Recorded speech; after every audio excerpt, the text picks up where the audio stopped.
Today we are going to start our lesson about planned economic system. And planned economic system is that in which the basic economic questions like what to produce, how to produce, and for whom to produce, they are answered by the not by the market forces but by the government. The government is deciding what types of goods will be produced and how they will be produced and for whom they will be produced. So all the resource allocation that is totally planned, we say it is centralization of decisions. Centralization of the decisions. All right. The decisions are centralized. The central body, the government will be deciding what, how, and for whom to produce. Okay, now this system, which is planned one, there is a one planning division of the government which is planning for the whole year. Like how many houses they are going to have in this year, how many televisions, how many weapons they are going to produce. Then it means like all types of goods, basic foods like basic shelter. What do we mean by the basic necessity? Food, shelter, and clothing. All they will be the responsibility of the government. It has to be provided to each and every individual of the society or the country that he should be provided basic food, shelter, and clothing.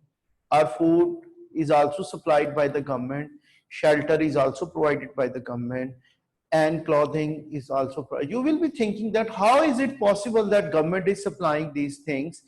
Is the government body is supplying them at the doorstep of the people? No. It means when we say it is a planned system, it is the responsibility of the government to provide jobs or employment to everyone. When everyone is employee of the government or state, then what happens? He is the public sector employee. Government will provide him a house. If a person is a bureaucrat, he is an officer in the public sector, what happens? He will be assigned a big house by the government. If a person is doing a clerical job, he will be provided a smaller house. According to the rank, according to the authority of a person in the public sector, he will be provided shelter. I can give you one example. You might have seen the army houses in cantonment area. If a person is a major, a colonel, a brigadier, according to their rank, army is assigning them different types of houses. According to their ranks, army is providing them different types of benefits. Well, it same is the case if we enlarge the same concept. Now, government is, in all the departments, government is providing houses to the employees according to their qualification, according to their services to the public sector. On the other hand, what happens? How food is provided? Government is having the public sector shops in the market. If you go to the market right now, you are having private shops.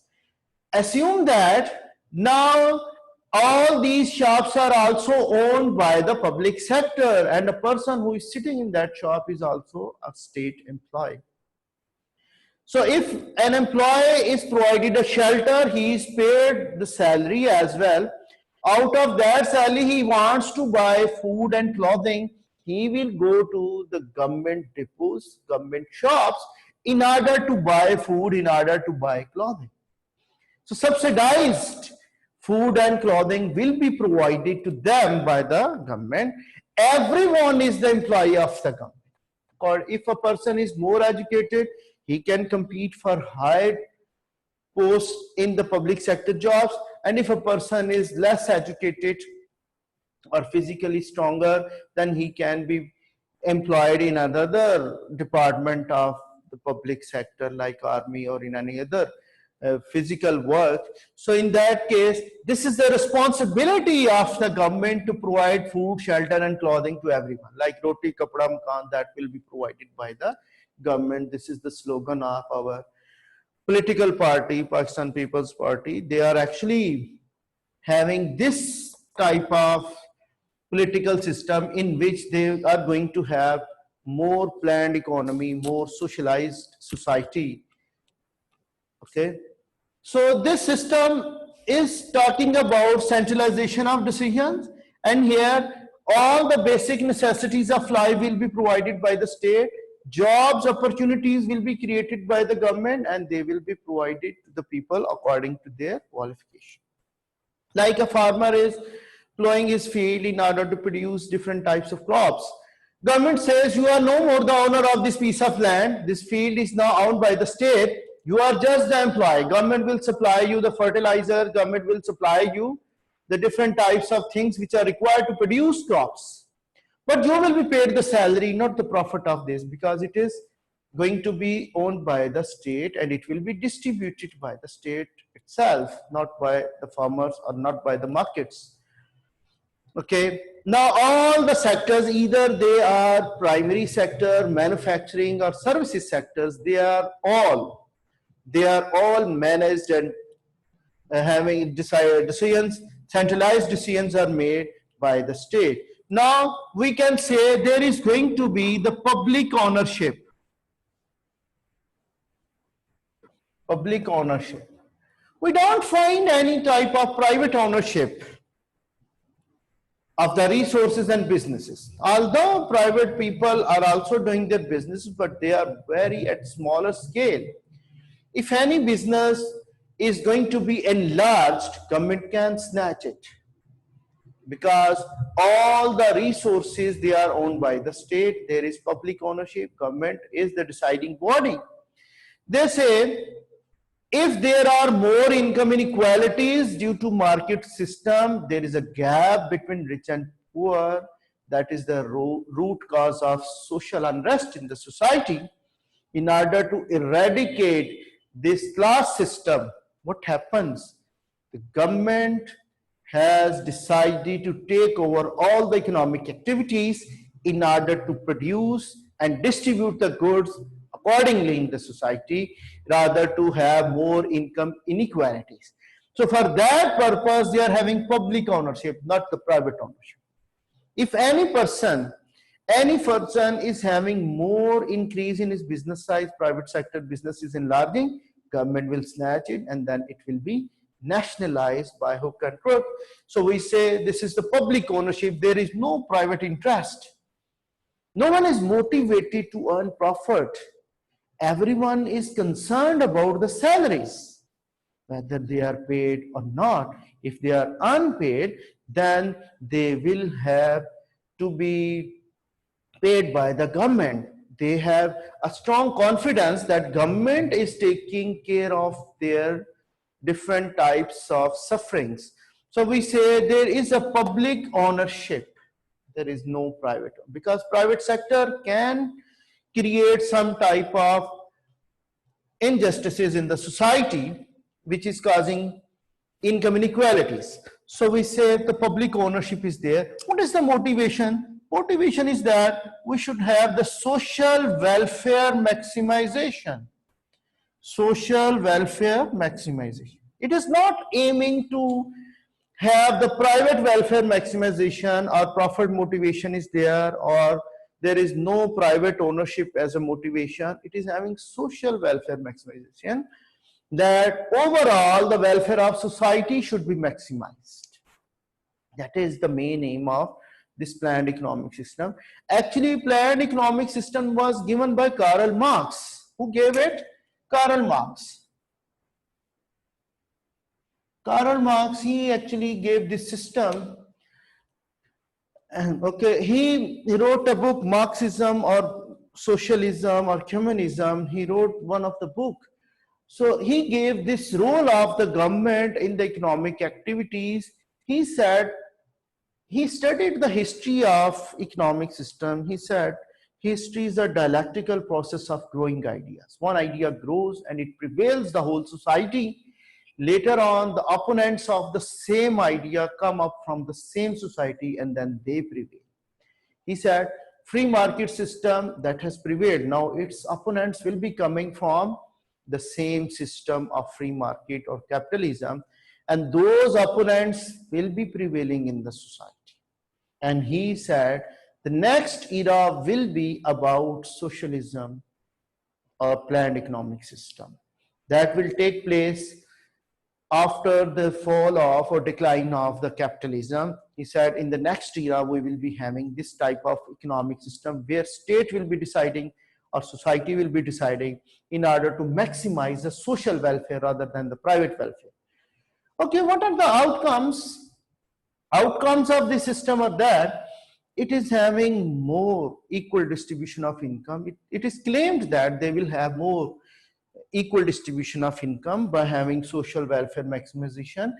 Everyone is assigned shelter, employment by the government, so we can have one class of people having the same level of living standard, and upper class will have another living standard which is also similar for everyone. Like public sector job, 17 scale officers will be having the same type of the lifestyle, and their living standard will remain same, and a lower scale employees will be having the same level of living standard. So they say according to different classes of the society we will have not too much deviations among the people. Okay, it will have more harmony in the society and more tranquility to have no more income inequalities. But the question is that it is having more quantity targets. The firms are, or the managers of the public sector firms which are producing different types of goods, they are assigned different production targets, that this much of quantity needs to be produced in this fiscal year or in this financial year. So in that case, they are focusing on the targets, they are focusing on the quantity, but quality of the products, that is ignored. There is no competition in the market.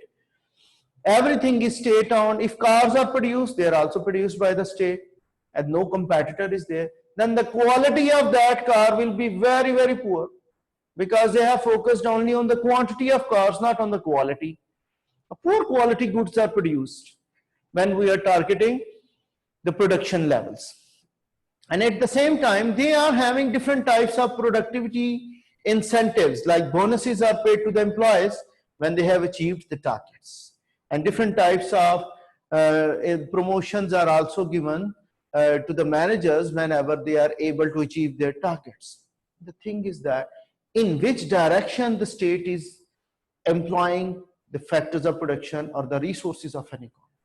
These types of planned systems, they are producing more of the weapons. Like we say, there was one of the world superpower, it was named at USSR. You might be knowing this name, United Soviet Socialist Republic. Nowadays we are naming it as Russian Federation. Now it is broken state.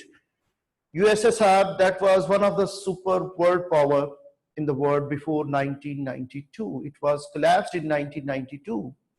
Why was it collapsed? The reason is their planning faults. When they are planning the goods, they were planning more weapons to be produced in order to capture Afghanistan. They were having a war started in 1979, and they wanted to win that in order to capture that country. And they had captured so many states in Central Asia, Muslim states. They had captured Bosnia and Chechnya. There were so many Muslim states which were captured by USSR by producing weapons, and they were converted into non-Muslim states. Like atheism was also created. They were saying there is no God, and they are having a secular religion as well. They are having no religion even. So USSR was producing more weapons. They were having more of the atomic bombs, nuclear weapons they were having, but they were unable to capture the territory of Afghanistan due to another superpower was also fighting against them with the help of our own country, our own agencies. So what happens? They were focusing to produce more weapons rather than food, rather than shelter. Threshers were not produced. During the harvesting season, harvesters were not available to the farmers. Even the crops were produced, but they were destroyed because of non-availability of threshers and harvesters.